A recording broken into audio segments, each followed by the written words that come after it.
Olá, tudo bom? Professor Flávio Barcelos aqui e hoje eu tenho um assunto muito legal para falar com vocês. A gente vai falar na aula de hoje sobre, na verdade, sobre uma série de coisas, mas o objetivo principal é como você pode extrair todas essas dicas, todas essas técnicas, todo esse conhecimento para aplicar na parte de venda de produtos e serviços de energia solar fotovoltaica. Legal? A gente vai passar, por psicologia, a gente vai passar por neurociência, a gente vai passar por economia, a gente vai passar muito por marketing, muito por comportamento humano e o tema principal dessa aula são, na verdade, gatilhos mentais. Vocês vão entender o que são os gatilhos, famosos gatilhos mentais e como que vocês podem aproveitá-los para melhorar os seus resultados de venda de energia solar. O título dessa aula, então, é o seguinte: energia solar e o que nós podemos aprender com cigarros, ovos, genética e vendas. Na verdade, parecem palavras-chave bem distintas, em contextos bem diferentes, mas isso aí realmente vai fazer todo sentido e a gente vai conectar todos esses pontos aí ao longo da aula de hoje. Então, me acompanhe, eu preparei um esquemazinho para nos orientar aqui, um mapa mental, e me acompanhe aqui na tela do meu computador. Então, aqui a gente tem energia solar e o que podemos aprender com cigarros, ovos, genéticas e vendas. Então, para começar a nossa aula, eu separei algumas referências importantes, tá?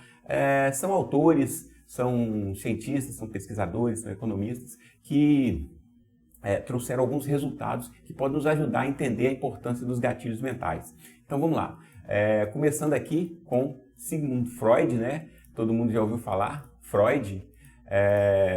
Então ele apresenta algumas teorias importantes a respeito de nível de consciência. Então, ele é um dos papas, um dos nomes mais importantes da psicanálise, e ele apresenta, então, essa teoria de níveis de consciência. Então, ele fala sobre consciente, pré-inconsciente e inconsciente. Alguns livros trazem nomenclaturas um pouco diferentes, mas o que é importante, vamos nos ater aqui às ideias. Esse aqui não é um curso de psicologia, então me desculpe aí os psicólogos se eu estiver cometendo aqui alguma inconsistência na nomenclatura. Então, eu peguei aqui o mais comum. Então, a ideia do inconsciente,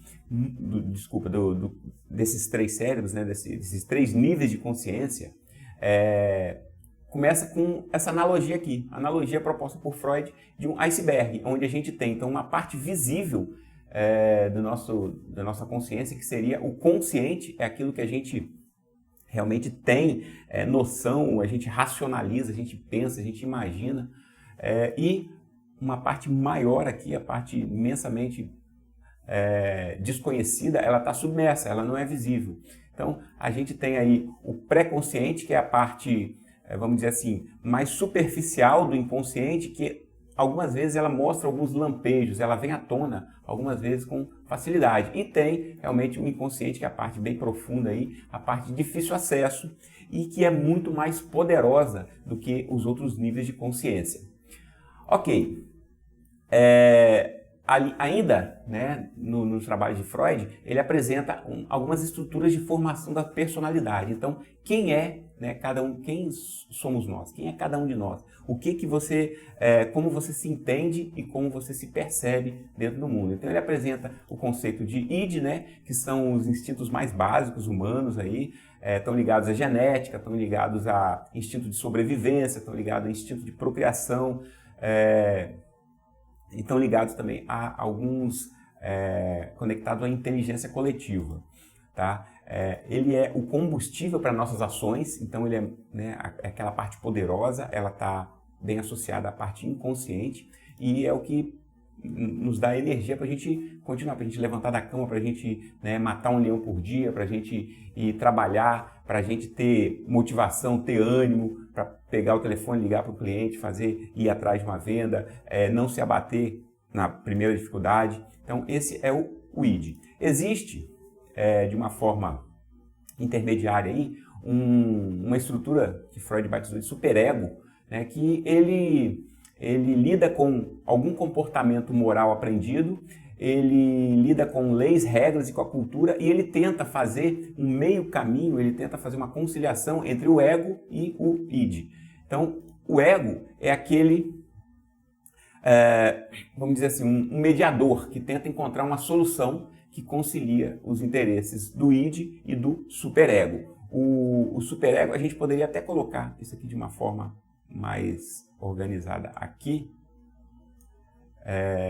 Então, dessa forma crescente, né? O ego, ele faz a mediação, ele tenta encontrar uma solução que concilie os interesses do id, que ele é basicamente instintivo, né? Ele é até muito próximo do comportamento animal, com o superego, que é aquele que respeita a lei, respeita as normas, as regras, respeita os acordos culturais, os acordos éticos, os códigos, e ele simplesmente ele aprende isso, né? A pessoa não nasce com nada disso, ela vai aprendendo ao longo da vida e o ego fica tentando conciliar ali, fica tentando encontrar um meio termo, um meio caminho. E para que a gente está falando disso tudo aí? A gente está falando disso tudo porque esse conhecimento de Freud, né, ele começou a ser inicialmente para tratamento de doença, para tratamento de problemas psicológicos, psiquiátricos, tratamento de problemas mentais, mas ele começou a entrar na sociedade. Então, a segunda personalidade que aparece aqui, a Anna Freud, né, ela é filha do Sigmund, ela começou a aplicar isso no tratamento de crianças. Então, ela começou a aplicar isso também na parte de aprendizado. Ela teve uma formação inicialmente com pedagogia e começou a trabalhar com crianças que tiveram traumas nas grandes guerras. Então, para cura de traumas, mas já voltado para o comportamento de crianças. E aí ela já apresentou um desenvolvimento, né, uma evolução do trabalho do pai dela, onde ela cria o conceito de mecanismos de defesa do ego. Então, o mecanismo de defesa do ego, ele tenta, né, buscar autopreservação, alguns comportamentos, né? O comportamento de negação é um comportamento que ele é irracional, mas ele tenta buscar autopreservação, ele tenta defender, é um mecanismo de defesa.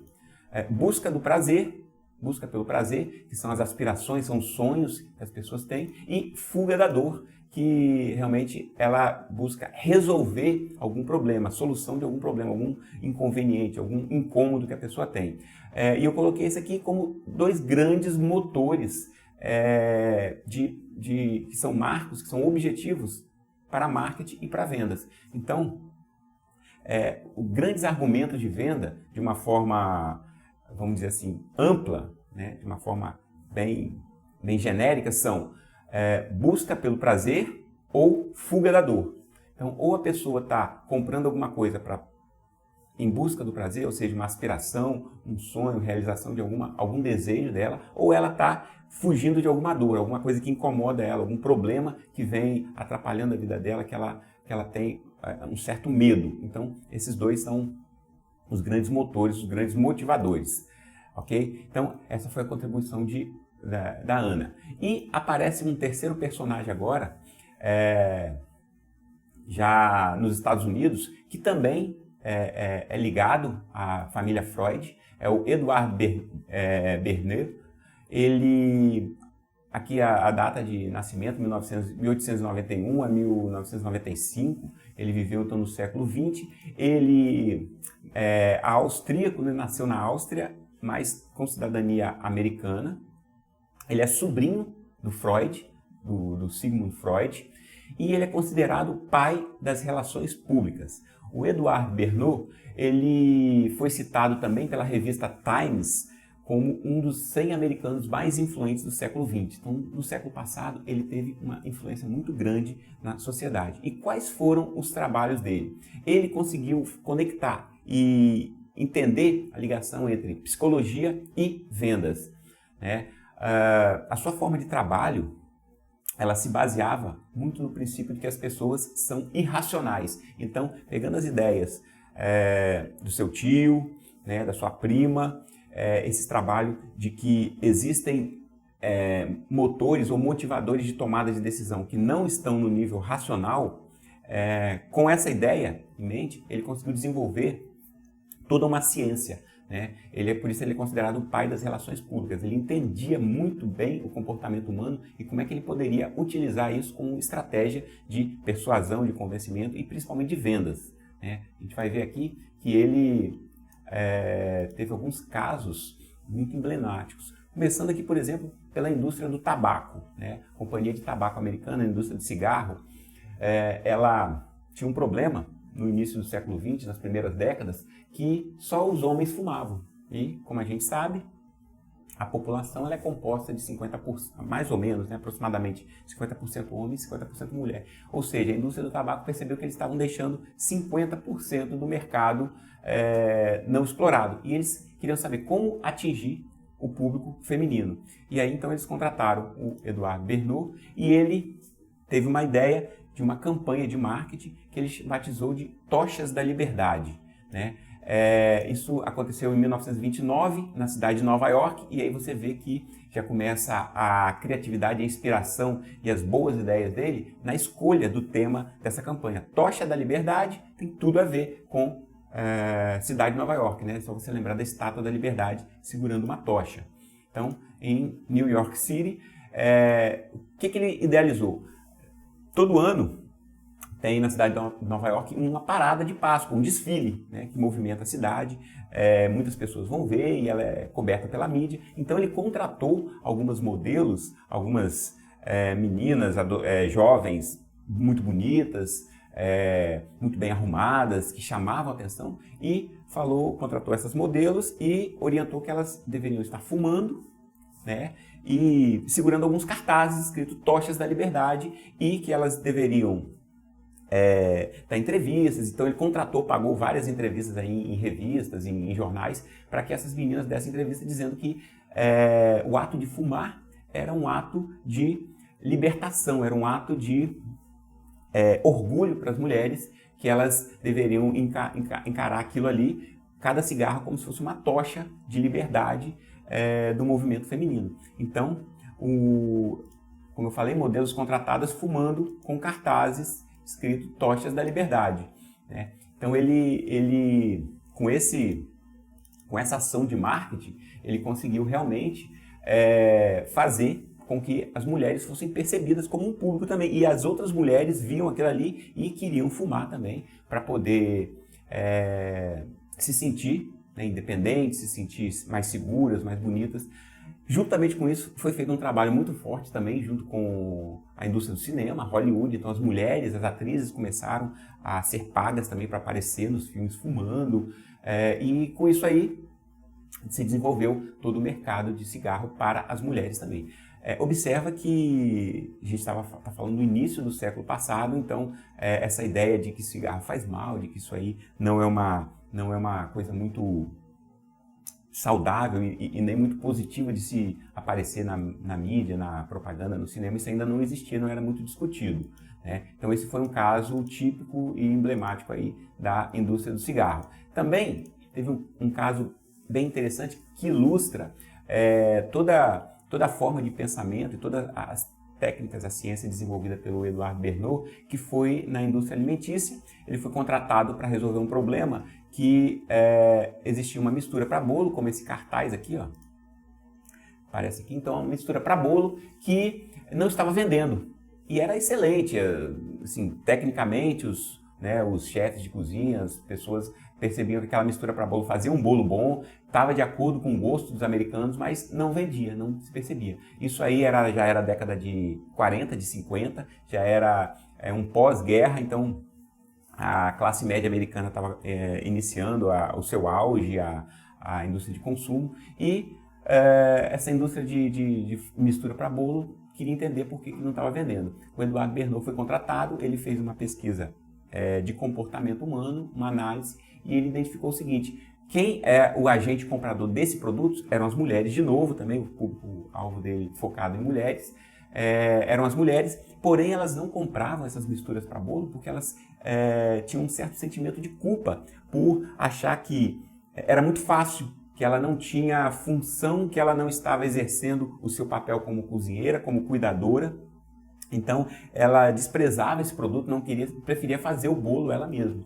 E qual foi a ideia do Edouard Bernault, então? Foi fazer o seguinte, então vocês façam uma mistura para bolo que tira o ovo da receita aí do preparo já pronto, que antes era só adicionar água e mexer, tira isso aí, adicionar leite, leite e mexer, tira e coloca a necessidade de se adicionar um ovo. Então, a grande ideia dele foi a campanha Just Add an Egg, ou seja, apenas adicione um ovo. O fato da mulher, da cozinheira, pegar aquela mistura, quebrar um ovo, adicionar o ovo, mexer, fez com que ela se sentisse realmente cozinhando de verdade, se sentisse útil, se sentisse participando do processo. E aí isso foi um sucesso de vendas e ele realmente se tornou um dos ícones aí da indústria do marketing com esses exemplos. Então, o que eu quis mostrar aí, a respeito do Eduardo Bernaud, é que ele identificou a compreensão dos desejos e comportamentos humanos, né? E ele usou isso aí para desenvolver toda uma indústria, a indústria do marketing. A importância dele é que ele, a partir dessa detecção de comportamento humano, de desejo, de decisões irracionais, ele percebeu que o mercado poderia crescer de um mercado finito e limitado pelas pessoas para um mercado infinito pelos sonhos, pelos desejos. Em outras palavras, antigamente existia-se o consumo guiado pela necessidade. Então imagina, por exemplo, uma fábrica de sapatos. O tamanho do mercado dela seria o número de pessoas no mundo, ok? Então, necessidade. Cada pessoa precisa de um par de sapato. Então, um par de sapato para cada pessoa, o número é finito. Só que isso funcionou até meados da Segunda Guerra, né? A Revolução Industrial atendeu isso aí muito bem. Só que com o fim da guerra, todo aquele aparato industrial que estava voltado para fabricar armamento, precisou fabricar bens de consumo, precisou empregar aquela população, aquelas pessoas que a economia estava crescendo naquele momento, né? Os chamados, as taxas de natalidade eram altas, foi a época dos chamados baby boomers. Então tudo isso daí foi uma necessidade de aumentar a demanda. Então se criou o consumo guiado por desejo. Como é que se fazia isso daí? Então, ao invés de isso foi o motor para a indústria, para a economia continuar crescendo. Ao invés de você precisar de um par de sapato, você poderia ter quantos pares de sapato você quisesse, porque você poderia ter não a necessidade de um par de sapato para proteger o seu pé, para não machucar o seu pé, para você poder caminhar, e sim um sapato por ser bonito, um outro sapato por ser leve, um outro sapato por ter uma marca da moda que você possa ter ostentação e aparecer com os seus vizinhos, com os seus parentes, um outro sapato que possa combinar com uma bolsa e etc, etc, etc. Ou seja, o mercado deixou de ser limitado e finito pelo número de pessoas para ser praticamente infinito, porque uma pessoa, a gente sabe de casos aí de pessoas que têm centenas, milhares de pares de sapato, né? Falando desse exemplo. Então, isso tudo motivado pelo entendimento do comportamento da mente, da psicologia humana, né? É a história do ter antes do ser. Isso foi muito forte no final do século passado, início do século XXI. As pessoas precisavam ter as coisas. É muito mais importante elas terem as coisas do que elas serem alguma coisa. É o ter antes do ser. O problema disso aí é que, apesar dele, né, alavancar muito as vendas e a indústria e fabricação, consumo excessivo, ele provoca custos, né, impactos de dinheiro, é muito caro, impactos energéticos, ele esgota as fontes de energia do planeta, impactos ambientais, impactos sociais, impactos humanos, então todos os problemas ligados ao consumismo que a gente tá meio, né, cansado de saber. E aí, a terceira onda, vamos dizer assim, o que a gente vive hoje é um consumo já mais guiado pela experiência, né? É a próxima ou atual revolução industrial, são negócios ligados à economia de compartilhamento, vocês já devem ter ouvido falar, e negócios ligados à indústria 4.0, né, na parte de tecnologia, que é uma parte que eu gosto muito, indústria 4.0 é uma parte que eu estudo bastante. A gente tem muita aplicação da indústria 4.0 no agronegócio, no autogerenciamento industrial, né, indústrias que se autopreservam, que tomam decisões, que se corrigem, que se consertam quando dá problema. A gente tem a questão do rastreamento, né, vitalício de produtos.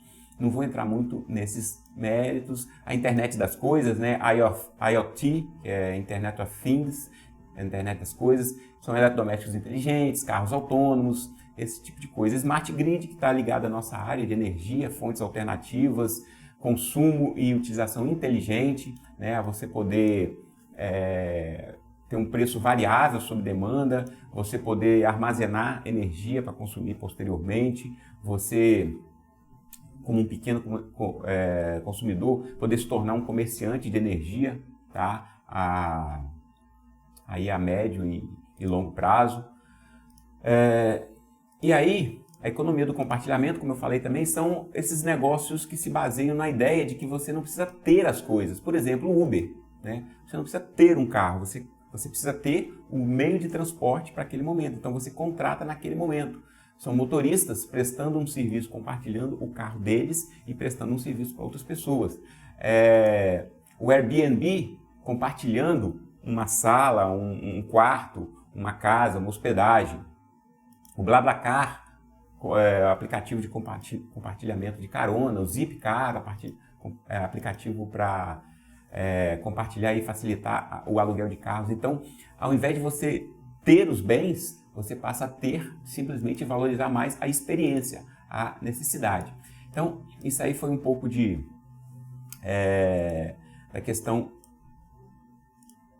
de como a psicologia ela entrou na história, ela entrou no marketing, ela entrou nas vendas e ela entrou e qual foi sua importância para criar todo um mercado, né? E isso começou lá com Edouard Bernault. Eu coloco aqui como uma referência, vocês podem pesquisar, isso está disponível na internet, vocês conseguem achar. Esse documentário, tá, um documentário da BBC, de 2002, do Adam Curtis, O Século do Eu, em português, né, o The Century of the Self.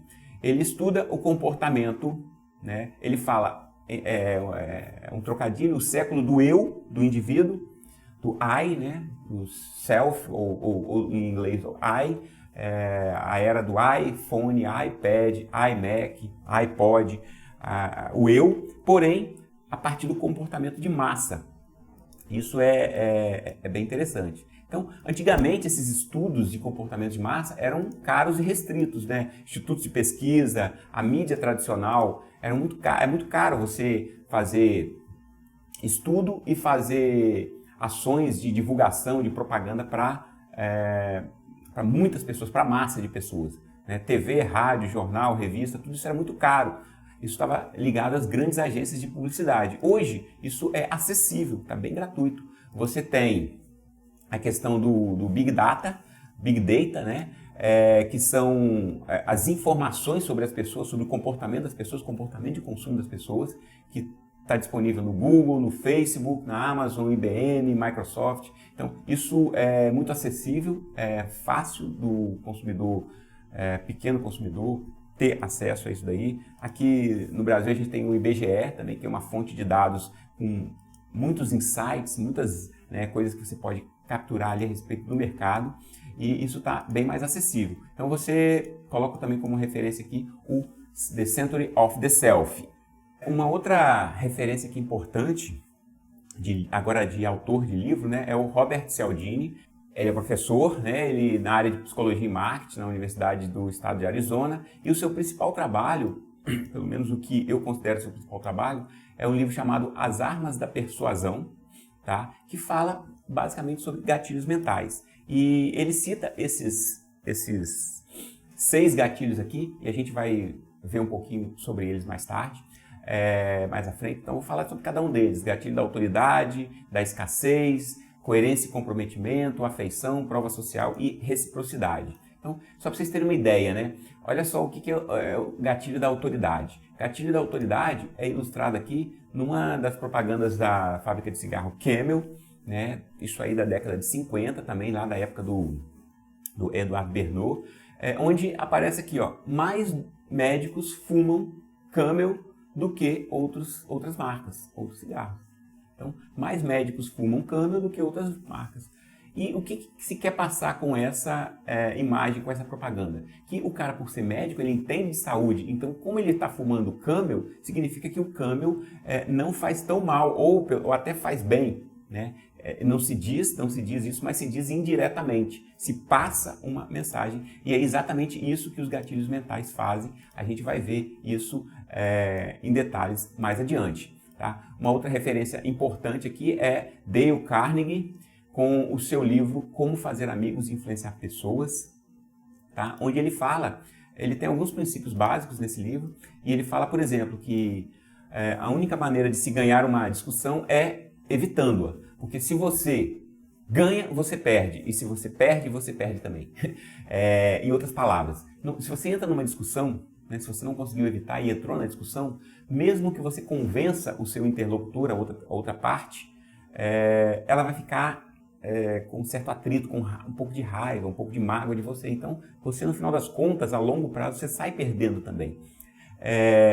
Outro princípio, respeite a opinião dos outros, nunca diga, você está enganado. Então, respeita. Não, eu entendo como você pensa, mas eu penso diferente. E aí você prossegue, né, com a sua argumentação. Mas não fala, não, você está errado, eu que estou certo. Isso aí você só cria um atrito, uma barreira, você não consegue influenciar as pessoas dessa forma. E vendas é influência. Se você está enganado, reconheça o seu erro rápida e enfaticamente. Então, assuma seu erro, né? Assuma que você está errado, assuma, reconheça. Isso transmite um ar de humildade e isso transmite um ar de afeição, um ar de que você é uma pessoa legal, uma pessoa que reconhece os erros. Consiga que a outra pessoa diga sim, sim, logo, imediatamente. Então, isso aí é uma estratégia de vendas, é conseguir o sim do cliente. Então, a tendência é que se ele diz um sim, ele vai dizer um outro sim e um outro sim. Então, isso aí, o Dale Carnegie fala. O seu livro é da década de 20, tá? Então, isso é bem antigo, isso tem 100 anos. Deixe outra pessoa falar durante parte da conversa. Então, se você está vendendo, deixa o cliente falar também. Pergunta a ele o que ele está achando, o que ele espera, o que ele quer. Não chega e descarrega só, não, a energia solar é muito boa por isso, e o cara fica lá só olhando, e enquanto ele está olhando, ele está pensando, não, eu não vou fechar, eu vou pensar melhor, eu não estou entendendo o que esse cara está falando. Deixa ele falar, deixa ele se sentir seguro. A venda só acontece quando ele percebe um ambiente de segurança. Deixa a outra pessoa sinta que a ideia é dela, então isso também é uma técnica, uma estratégia bem legal para você influenciar as pessoas, para você ser visto como uma pessoa amistosa, uma pessoa simpática. Então, conduza a conversa e no final das contas fala assim, rapaz, bem como você está pensando ou como você idealizou, o sistema solar ele é a melhor solução para você, né? Ou você conduz a situação para que a pessoa chegue a essa conclusão e depois você fala que a ideia foi dela. Procure honestamente ver as coisas do ponto de vista da outra pessoa, né? Isso é uma técnica de empatia, é você se colocar no lugar do outro, isso facilita muito a sua comunicação e facilita muito que as pessoas te percebam como alguém também que está do lado dela, que está amistoso. Seja receptivo às ideias e aos desejos das outras pessoas. Então, quando você se coloca no lugar das outras pessoas, você consegue imaginar o que ela está querendo e apresentar uma solução melhor. E aí você vai ter muito melhores resultados realmente em vendas também. E finalmente aqui um autor importantíssimo é o Daniel Kahneman. E ele é autor desse livro, Thinking Fast and Slow, né, que seria em português rápido e devagar, duas formas de pensar. O Daniel Kahneman, ele é um psicólogo israelense, mas que ele ganhou o Prêmio Nobel de Economia. Então, veja bem a importância e a conexão dessas áreas de estudo. Ele é um psicólogo, ele é da área de psicologia, mas ele ganhou o Prêmio Nobel de Economia ao estudar justamente, juntamente com Amos Tversky, né, esse israelense também, que é parceiro dele nessa pesquisa, e ele deixa isso bem claro, o Prêmio Nobel foi dividido, e ele estudar as formas do nosso cérebro tomar decisões. E que muitas vezes essas decisões elas não são racionais, como sempre se imaginou. Então ele prova no trabalho dele que a maioria das nossas decisões ela é baseada, ela é influenciada pelo chamado viés cognitivo. Viés cognitivo é uma forma de pensar de forma enviesada, ou seja, de forma não lógica, não linear, não reta. E ele afirma que muitas vezes nós somos enganados pelo nosso cérebro, né? Nosso cérebro acha que é uma coisa e, na verdade, não é. E isso tem tudo a ver e é muito relacionado aos gatilhos mentais, que a gente vai ver a seguir. Mas antes da gente falar propriamente dos gatilhos mentais, essa aula está ficando já meio longa, né? A gente já está aí com cerca de meia hora e vamos fazer o seguinte então. Eu vou dividir ela em duas partes também, como eu já fiz anteriormente, e para a fim de não ficar muito cansativo, muito pesado, né? Uma concentração muito grande de conteúdo, vamos dividir ela em duas partes. Vamos ficar por aqui então, mas aproveitando então que você acompanhou esse vídeo até agora, se esse vídeo trouxe alguma informação relevante para você, se ele fez sentido, aproveita e deixa seu like aí e não deixe de se inscrever no canal, se é que você não está inscrito ainda, se inscreve no canal aí, ativa a notificação para a gente estar sempre se falando e você não perder nenhum conteúdo, beleza? Então vamos ficar por aqui, tenha uma boa semana, até a próxima segunda. Valeu, um abraço, tchau, tchau!